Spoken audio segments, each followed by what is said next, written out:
Night rests heavy on the Kentucky shore, 1851. The river sighs against its banks, a border between bondage and breath. A lantern's flame trembles once, then dies, leaving only moonlight rippling over the dark water. Somewhere in the brush a heartbeat quickens, bare feet press into cold mud. Across the current lies Ohio, and the promise whispered in secret. Freedom. Crickets drone in chorus, masking the distant wheels of a patrol wagon. The fugitive waits for the signal. 3 low hoots of an owl, practiced by allies who risk their own lives. The sound comes soft, deliberate, sure. She moves. The crossing is not heroic in the cinematic sense. It is quiet, terrifying, raw. Each paddle stroke erases a chain's echo. Each breath defies generations of enforced silence. On the other side, hidden hands will reach for her, wrap her in cloak and bread and whisper, "You're safe for now." This night, like thousands unseen, becomes one of humanity's bravest acts. The moment when silence shattered and history began to listen. Now, to understand how such courage was born, we step back into the world that made it necessary. In the first half of the 19th century, slavery had become both the engine and the moral fracture of the United States. The cotton boom bound the nation's prosperity to human bondage, and states below the Mason-Dixon line grew rich from bodies treated as property. By 1850, nearly 4 million black men, women, and children lived enslaved. Fields of white cotton concealing centuries of suffering. The system was sustained not merely by economics, but by laws crafted to protect it. The Constitution's Fugitive Slave Clause, written decades earlier, and later the Fugitive Slave Acts of 1793 and 1850, criminalized compassion itself. Anyone caught aiding a runaway could face heavy fines or imprisonment. For the enslaved, the reach of their oppressor extended beyond the plantation fence, into every port, every road northward. Yet within this darkness small lights burned. The act of learning a single letter, of humming a song laced with coded directions, was defiance. A whispered prayer before dawn was resistance. The human soul, denied its voice, learned to speak through symbols and memory. Freedom was geography, but also imagination. People learned that moss on the north side of trees could guide footsteps, that rivers flowed toward states where manumission was possible, that stars told truer stories than men. The most famous of these guides was the North Star, constant above anxieties below. It was both compass and covenant. Plantations tried to silence such knowledge through terror. Punishments were public, designed to break spirit and solidarity. But the same fields that heard cries of pain also heard collective murmurs of hope. Families, though torn apart by sale and separation, forged invisible networks of kin and community that the overseer could never map. The land itself absorbed every act of defiance, every hidden step toward liberty, until it became impossible to govern silence anymore. But those who sought freedom did not act alone. Across the border and across color lines, blazes of conscience were beginning to merge into a network history would later call the Underground Railroad. The Underground Railroad was not a literal railway. It was a living network, flesh and faith serving as tracks and locomotives. Enslaved seekers, free black families, Quakers, and abolitionists formed threads stretching from the Upper South through Ohio, Pennsylvania, New York, and on to Canada West. At every junction, morality outweighed legality. Quiet houses became stations. Brave volunteers, conductors. Coded communication held this fragile web together. Hymns sung in the quarters carried double meanings, messages disguised as praise. The spiritual, follow the drinking gourd, guided travelers by celestial map. Steal away became signal for movement when the night was safe. These songs were survival strategies cloaked as worship, a harmony more potent than any decree of power. Women shaped its cadence. Unknown mothers stitched directions into quilts, cross patterns for crossroads, black squares for safe houses. Figures like Harriet Tubman turned that fabric into motion. Having escaped herself, she returned again and again, leading dozens through screams of hounds and the whisper of cattails. Her nickname, Moses, captured the essence of this exodus. Deliverance not by miracle, but by method, courage, and relentless love. Northern black communities organized their own sanctuaries, churches, schools, mutual aid halls. Letters and testimonies circulated through abolitionist presses such as the North Star, edited by Frederick Douglass, another formerly enslaved man who transformed his broken chains into sentences that shook governments. Douglass's voice countered centuries of deadly stereotypes with logic and lived truth, proving that the power once stripped from him could rebuild an entire moral order. The Underground Railroad, though never officially recorded, ferried tens of thousands to freedom before the Civil War. Each journey was a declaration. Oppression is not destiny. By the mid-19th century, these paths northward were more than escape routes. They were arteries of conscience pulsing beneath a nation split in two. Whispers of liberation met printed abolitionist argument.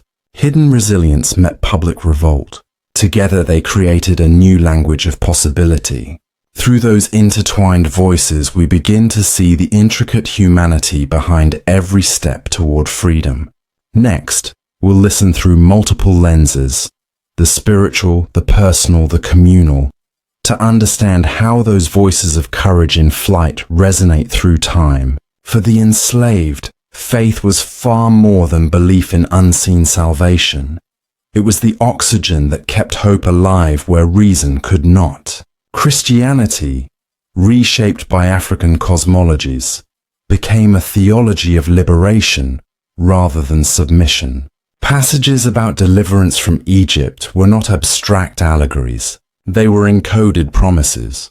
Camp meetings and midnight revivals, known as hush harbors, sprang up deep in the woods, hidden from patrolling ears. There, prayer turned into quiet resistance. Drums were forbidden, yet rhythm lived in footstomps and clapping hands. Within those sanctuaries of secrecy, a doctrine of dignity flourished. Each whispered Amen, threaded spiritual fortitude into physical survival. When freedom seekers set out, their hymns drifted into open sky like beacons of faith. He who brought Israel through the Red Sea will guide me too, one traveler recalled decades later. Such conviction transformed the impossible into movement. The faith that carried them also shaped those who helped. Quaker families, Methodists, and reform-minded ministers saw in the flight of slaves not criminal evasion, but sacred pilgrimage. Faith bound their courage together, making religion a bridge rather than a barrier. The image of the Underground Railroad often centers men, but countless women bore its weight. Beyond Harriet Tubman were others like Sojourner Truth, born Isabella Baumfree, who turned her voice into weaponized testimony. Mary Ann Shadd Carey, Canada's first black woman newspaper editor, and anonymous matriarchs who handed their babies to strangers at riverbanks, trusting mercy over bondage. Women were guardians of knowledge, nurses of fugitives, weavers of strategy. Their domestic skills became instruments of subversion. A meal offered at the right hour signaled safety.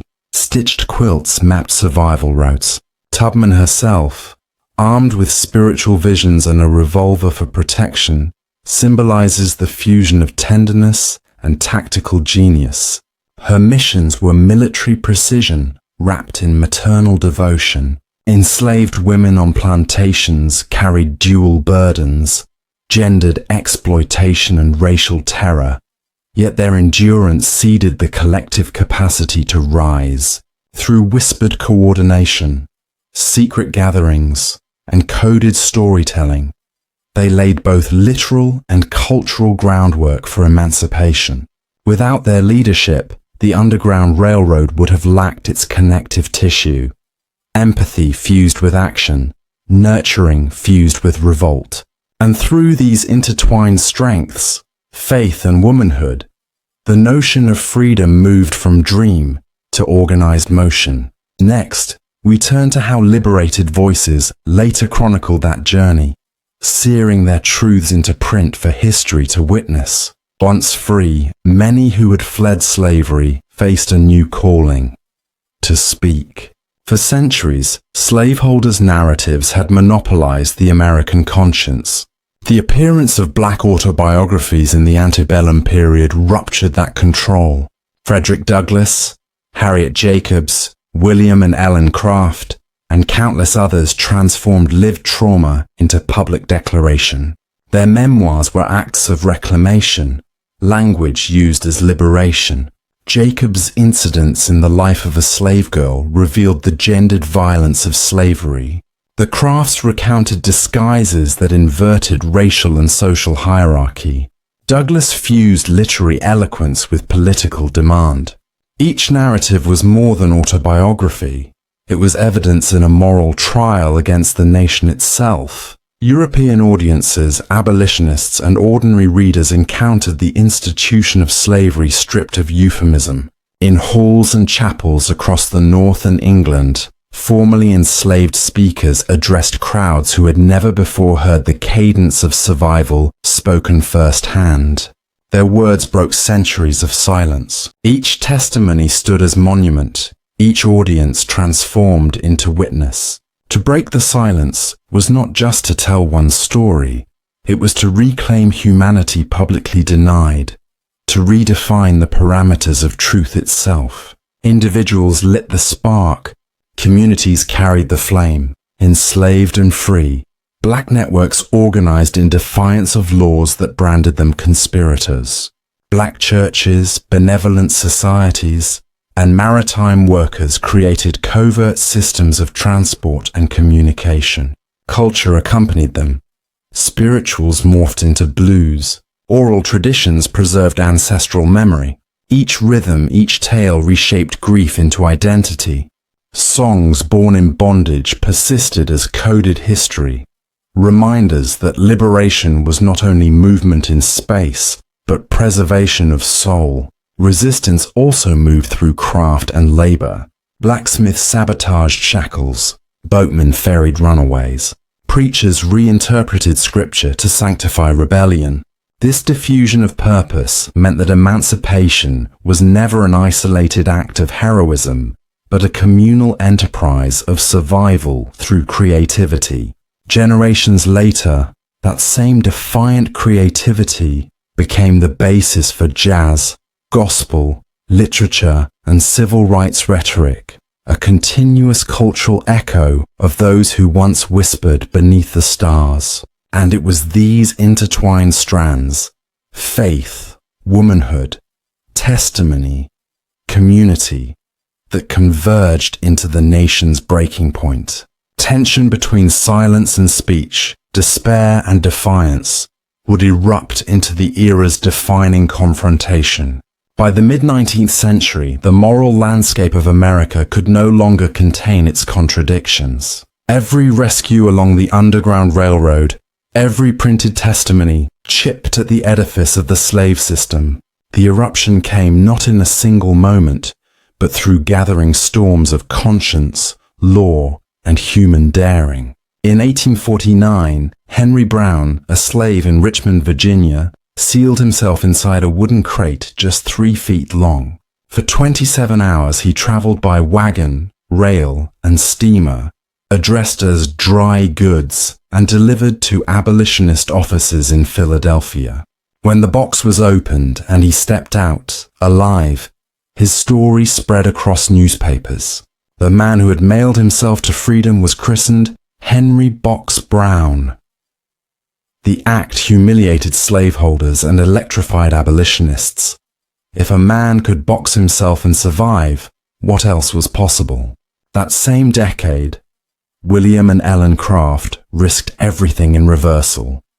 Ellen, light-skinned enough to pass as white, disguised herself as an ailing planter traveling north with her servant husband. They walked straight through slave states, boarding carriages and steamers, even lodging in elite hotels before reaching Philadelphia on Christmas Day 1848. Defying every racial and social code of their age, they transformed the art of deception into a declaration of equality. Such escapes became moral spectacles. Southern politicians decried them as theft of property. Northern observers saw in them the raw outline of freedom's argument. The Fugitive Slave Act of 1850 tried to silence this rebellion by law once more, allowing pursuers to drag fugitives from free states back into bondage. Instead, the law radicalized ordinary citizens.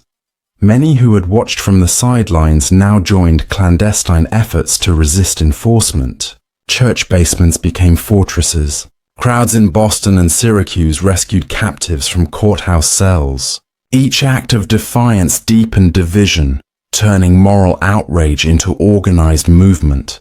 The boundary between free and slave states blurred beneath widespread insubordination, and the Underground Railroad swelled. Freedom no longer hid solely in forests or attics. It now marched through pulpits, printing presses, and political halls. Words had turned to action.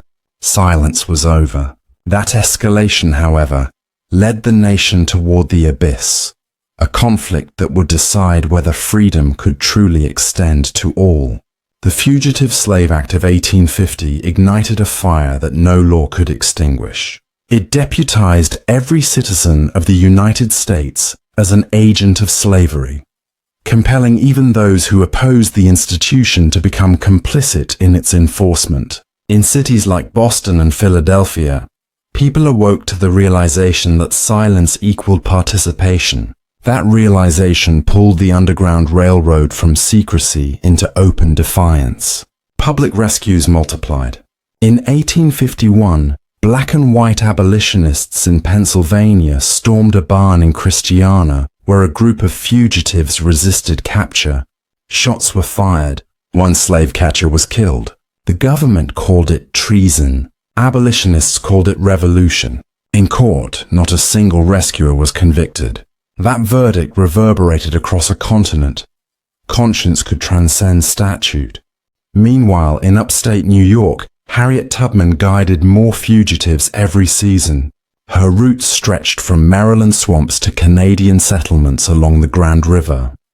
Each successful journey strengthened Northern resolve and Southern paranoia.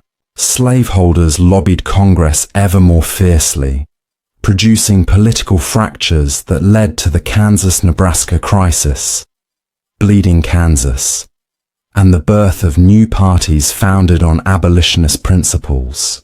In 1857, the Supreme Court's Dred Scott decision sought to erase even the dream of freedom, declaring that black people had no rights which the white man was bound to respect. That verdict, in its cruelty, clarified the stakes. Resistance went from moral choice to existential necessity. By 1860, the election of Abraham Lincoln signaled the South's greatest fear, that slavery's expansion might be halted. The Civil War that followed was the thunderclap culmination of decades of quiet prayers and perilous flights. For countless runaways, the war itself became an accelerant of liberation.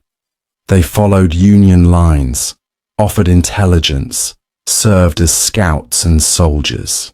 The same networks that had once hidden fugitives now ferried freedom outward.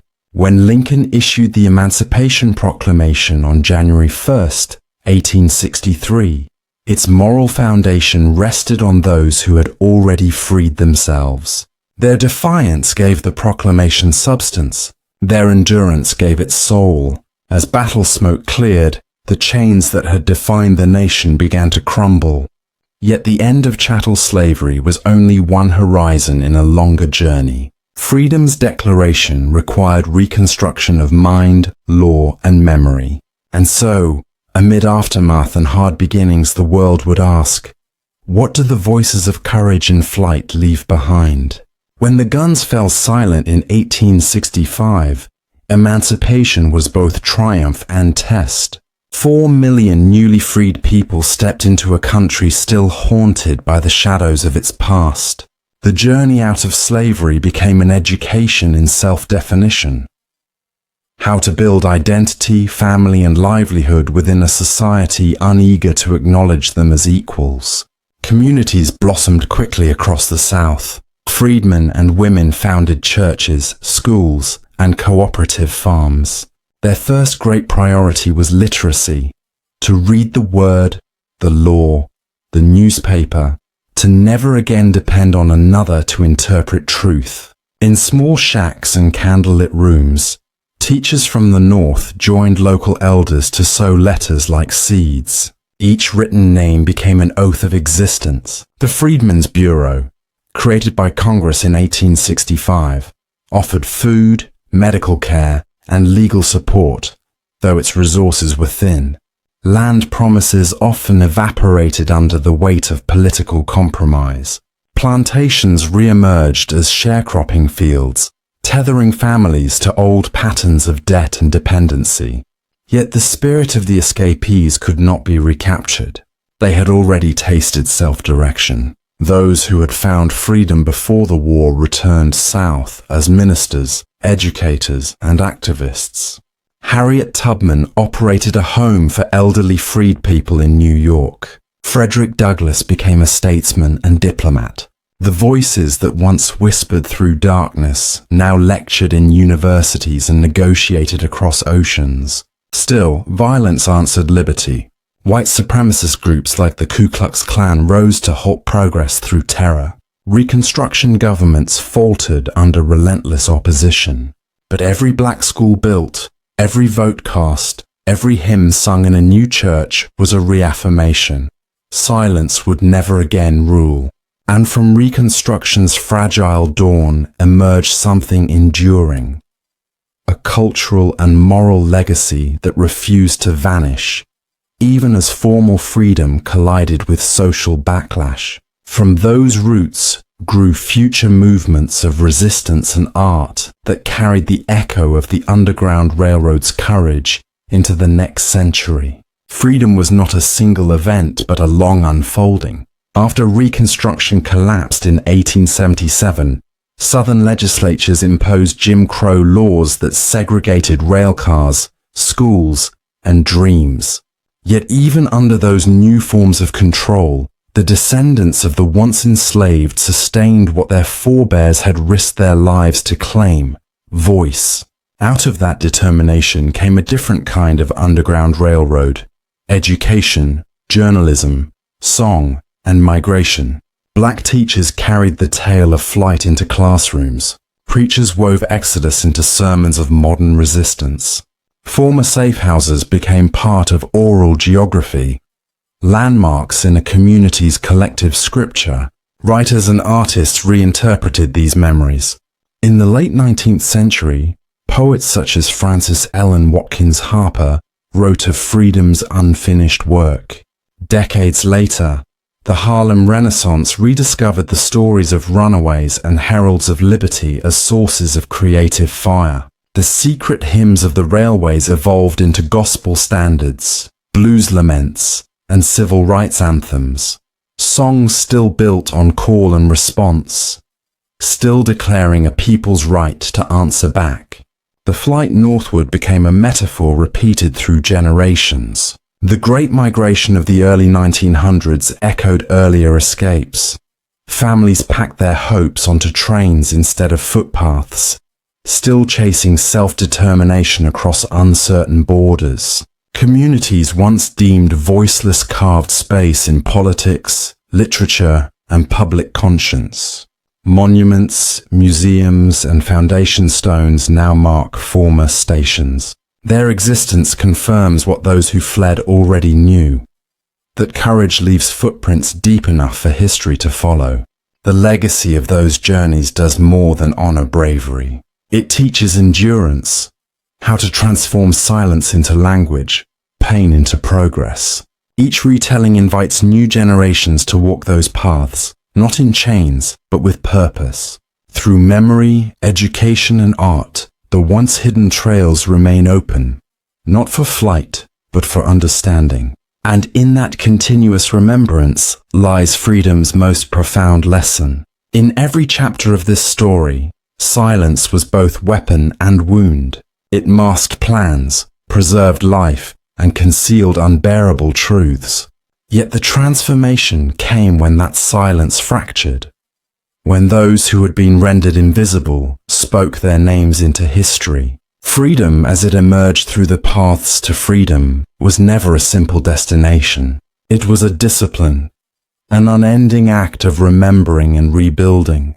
The river crossings, the whispered songs, the defiant testimonies all belong to the same deeper message: that humanity cannot be legislated out of existence. For each person who risked the unknown, liberation was not only about escaping chains, but about redefining what it meant to be fully alive. Today, their courage reverberates in classrooms, movements, and quiet corners of reflection. When students learn Douglass's words or trace Tubman's routes on classroom maps, they are joining that echo of defiance. Each remembrance resists the complacency of forgetting. The moral compass of their era still guides ours. Their audacity teaches that freedom cannot simply be inherited. It must be renewed through empathy, education, and truth. Where injustice survives, the spirit of the Underground Railroad whispers again, urging modern travelers toward conscience and collective action. Standing on the banks of history's river, we hear those voices calling across time, not as ghosts, but as mentors. They remind us that silence kept too long becomes complicity, and that even the quietest act of truth-telling can ripple into revolution. The story of breaking the silence, breaking the chains, is not confined to the past. It is the living pulse of every effort to speak against oppression, to proclaim dignity aloud, and to walk toward a light no darkness can extinguish. This episode of Paths to Freedom honors those who turned pain into legacy,